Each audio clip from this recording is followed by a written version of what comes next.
Dramatic eyeliner tutorial. All right, this Huda Beauty eyeliner, do not play around. I'm telling y'all, it took 3 makeup wipes to take this shit off and it barely came off. All right, let's get to it. Draw a line from your outer corner towards your eyebrow at your desired length, and then you're gonna bring that back towards the center of your eye. This first one I did was a little too curvy for me. It's not the look I'm going for. I want a sharp line. Okay, so we need to redo that. Connect. That's the connect right there. Giving me just what I want, and repeat on both sides. Praying for y'all because that is the hardest part. Now take your pencil eyeliner and you're going to line your top and bottom water lines. This is necessary. I have lighter lashes, so doing the top for me just connects the liner to the lashes. I mean, the people that get it, and the people that don't. Anyways, it's giving. Okay, next, back to the liquid liner.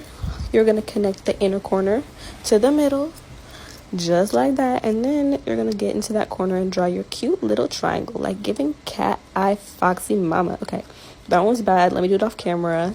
Ew. Okay, repeat on both eyes, and now finish the rest of your face makeup because you look freaking crazy right now. And yes, all right, I hope this tutorial worked for y'all. Let me know and let me see your results when you're trying it. Thanks for watching.